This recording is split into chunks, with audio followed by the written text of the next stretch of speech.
रीवा में विकास के नाम पर करोड़ों रुपए खर्चे कर सड़कें बना दी गई, लेकिन ये मॉडल सड़कें केवल मजाक बनकर रह गई है। कंक्रीट सड़क की जगह सड़कों में डाबर का लेप चढ़ा दिया, साथ ही सीवेज पाइपलाइन के ढक्कन सड़कों के बीच में खुले छोड़ दिए गए हैं, जिससे कभी भी कोई भी बड़ा हादसा हो सकता है और किसी को अपनी जान से हाथ भी धोना पड़ सकता है। रीवा जिले में मॉडल सड़क बनाने के नाम पर जमकर पैसा बहाया गया, लेकिन इन सड़कों की सच्चाई सबके सामने है। जहां सड़कों में कंक्रीट की जगह उनमें डाबर का लेप चढ़ा दिया, जो बारिश के दिनों में बह गया।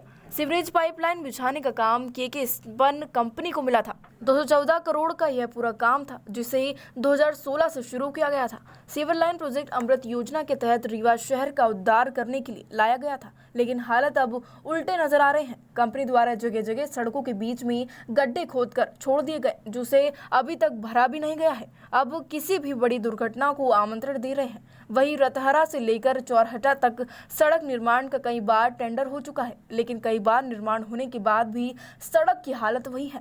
कहने को तो ये मॉडल सड़क है, लेकिन जिस तरह से इसकी हालत है उसे देखकर इसकी गुणवत्ता का पता लगा जा सकता है।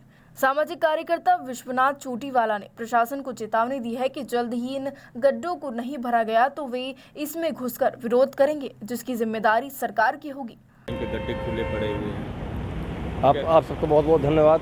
आप यहाँ पे वार्ड क्रमांक 15 में जो ये रोड का कार्य जो ये मॉडल रोड दिया गया है मंत्री जी के द्वारा, मैं कहना चाहता हूँ कि आप सब के माध्यम से देखिए किस तरह से गड्ढे, ये सीवर लाइन का ढक्कन है ही नहीं, इसमें मवेशियाँ गिर चुकी हैं। एक दो आदमी इसमें इसके अंदर जा चुके हैं। मैं खुद बाइक लेकर जा रहा था, एक बार मेरी बाइक इसके अंदर टकरा गई थी। तो मेरा आप सबसे निवेदन है कि आप सभी लोग हमारी इस रोड मॉडल रोड को एक ऐसा मैसेज दें कि ये रोड अच्छी से अच्छी रोड बने और जो दुर्घटना हो रही है दुर्घटना होने से लोग बचें।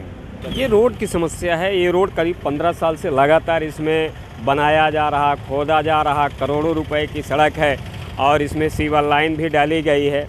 अब करोड़ों रुपए की सीवर लाइन है, इसको केवल बिछा दिया गया है, बना दिया गया है, लेकिन जो इसमें ढक्कन बनाए गए हैं, ढक्कन खुले छोड़ दिए गए हैं, जिसमें सीधा सीधा मौत का कुआं कहा जा सकता है। इसमें यदि कोई व्यक्ति गिर जाए तो सीधे मौत हो जाएगी। और ये पुराना नेशनल हाईवे है, काफ़ी व्यस्त सड़क है, यहाँ आवाजाही लगातार हो रही है और तमाम प्रशासन के अधिकारियों के सह पर ठेकेदार द्वारा जिस तरह से खुला छोड़ दिया गया है सीवर लाइन के ढक्कन को, ये सीधा सीधा मौत का कुआं कहा जा सकता है। और प्रशासन को मैं आगाह कराना चाहूँगा कि यदि इस संबंध में किसी भी प्रकार के ठेकेदार के खिलाफ या संबंधित विभाग के खिलाफ यदि कोई कार्रवाई नहीं की जाती है तो मैं सीधा यदि दोबारा इस तरफ से गुजरूंगा तो इसी गड्ढे पर सीधा घुस जाऊंगा, जिसकी जिम्मेदारी शासन और प्रशासन की होगी।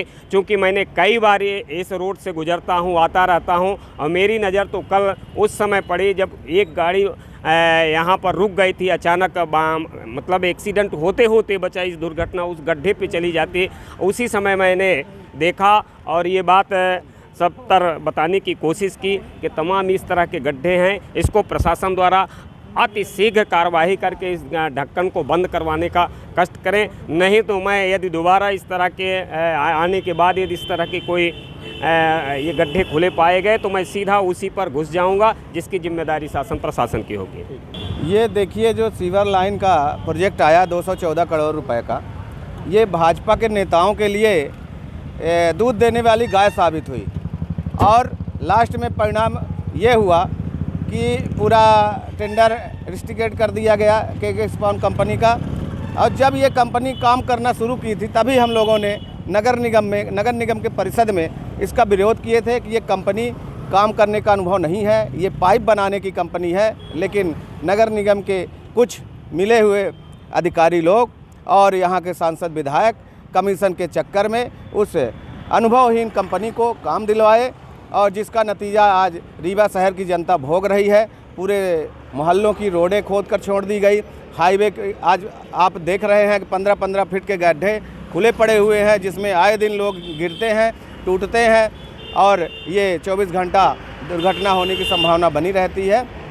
मेरा प्रशासन से यही कहना है कि इन गड्ढों को तुरंत भरवाया जाए या उचित कुछ व्यवस्था बनाई जाए जिससे लोग दुर्घटना से बचें। सीवर लाइन के गड्ढे खोदे गए हैं, ये सब खुले छोड़ दिए गए कंपनियों द्वारा, जिससे छोटे छोटे बच्चे जो स्कूल जाते हैं उनको गिरने का खतरा बना रहता है। कई बार कई मोटरसाइकिल इसमें दुर्घटनाग्रस्त भी हो चुकी है। इसमें शासन प्रशासन का कोई ध्यान नहीं है, जबकि शासन प्रशासन स्वयं इस मार्ग से गुजरता है। हमारे विधानसभा अध्यक्ष भी कई बार इस मार्ग से ही गुजरते हैं, लेकिन वो नज़रअंदाज कर देते हैं। शासन प्रशासन का इस प्रकार से नज़रअंदाज करना वार्ड वासियों एवं शहर वासियों के लिए दुर्घटना का कारण बना हुआ है। बहरहाल अब देखना ये होगा कि लोगों की इन समस्याओं को शासन प्रशासन कब तक निराकरण करते हैं या इसी तरह लोगों को इस सड़क पर अपनी जान देने के लिए मजबूर होना पड़ेगा।